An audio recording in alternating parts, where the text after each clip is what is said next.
जिस तरह से दिल्ली में भी ऑपरेशन लोटस शुरू कर दिया गया है, आपने देखा किस तरह से हमारे एक मंत्री को, जिस पे पहले ईडी का छापा पड़वाया गया और बाद में उसको इस्तीफा देने का दबाव बनाया गया, और एक एक कार्यकर्ता समाजवादी पार्टी के कैंडिडेट को जिताने के लिए काम करेगा। अभी उनके जो यूपी के लीडरशिप है, उनसे हमारी बातचीत कोई हुई नहीं है। जब उनसे बातचीत होगी तो उसकी भी आधिकारिक घोषणा करेंगे।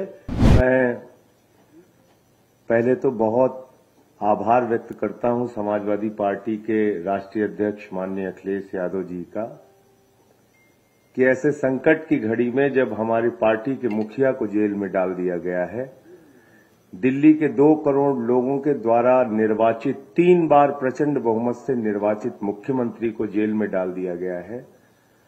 समाजवादी पार्टी के मुखिया हमारे समर्थन में दिल्ली पहुंचे, रैली को संबोधित किया। आज भी उन्होंने भाभी जी से बातचीत करके उनसे हाल चाल पूछा, सुनीता भाभी से। तो मैं इसके लिए विशेष रूप से आभार व्यक्त करता हूं आपका। और जिस तरह से दिल्ली में भी ऑपरेशन लोटस शुरू कर दिया गया है, आपने देखा किस तरह से हमारे एक मंत्री को, जिस पे पहले ईडी का छापा पड़वाया गया और बाद में उसको इस्तीफा देने का दबाव बनाया गया। इस लड़ाई में आपने हमारा साथ दिया। फिर से मैं आपकी पार्टी का और आपका हृदय से आभारी हूं। ये 2024 का चुनाव कोई सामान्य चुनाव नहीं है। ये भारत के लोकतंत्र को बचाने का चुनाव है, बाबा साहब के संविधान को बचाने का चुनाव है, और समाज के वंचित, पिछड़े, शोषित लोगों के अधिकार जो छीने जा रहे हैं, देश के नौजवानों को बेरोजगारी के दलदल में जो धकेला जा रहा है, हिंदुस्तान को जो महंगाई की चपेट में लिया जा रहा है, उससे बचाने का चुनाव है। ये 24 का चुनाव कोई सामान्य चुनाव नहीं है। ये एक तानाशाह हुकूमत के खिलाफ लोगों को लामबंद करने का भी चुनाव है। और मैं सिर्फ इतना कहना चाह रहा हूं कि इंडिया गठबंधन 2024 का चुनाव जीतेगा, और समाजवादी पार्टी के जितने भी आज जो बातचीत हुई आपसे, अखिलेश जी से, अध्यक्ष जी से, जहां जहां समाजवादी पार्टी के कैंडिडेट उत्तर प्रदेश में हैं, हम यूपी का चुनाव नहीं लड़ रहे हैं।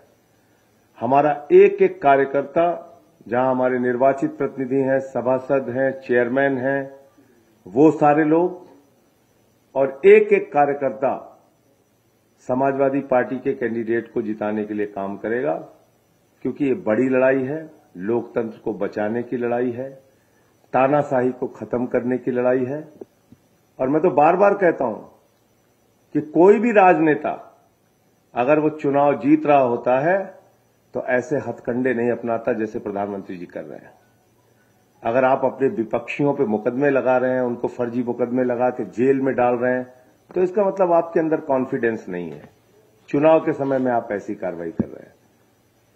तो फिर से एक बार मैं दोहरा रहा हूं, कोई कंडीशन नहीं है, कोई सीट की मांग नहीं है, कहीं कुछ नहीं है। लोकतंत्र को बचाने के लिए, तानाशाही को खत्म करने के लिए, भारत के संविधान की रक्षा के लिए हम लोग इस लड़ाई में साथ हैं। और पूरे यूपी में जहां जहां समाजवादी पार्टी के कैंडिडेट होंगे, इंडिया गठबंधन के कैंडिडेट होंगे, हम उनके लिए काम करेंगे।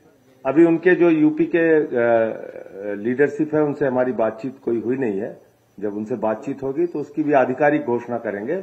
आज जो नहीं, हमने ये कहा कि इंडिया गठबंधन के कैंडिडेट्स को हम लोग पूरा सपोर्ट करेंगे, लेकिन कैसे करेंगे, क्या हम अभियान में कैसी भूमिका निभाएंगे, अभी यूपी की जो कांग्रेस की लीडरशिप है, जो यहां के चुनाव के संचालन को देख रही है, उनसे बातचीत नहीं हुई है। जैसे बातचीत होगी उसकी रूपरेखा तैयार करके, जहां कांग्रेस के कैंडिडेट भी लड़ रहे हैं, उनके लिए काम करेंगे।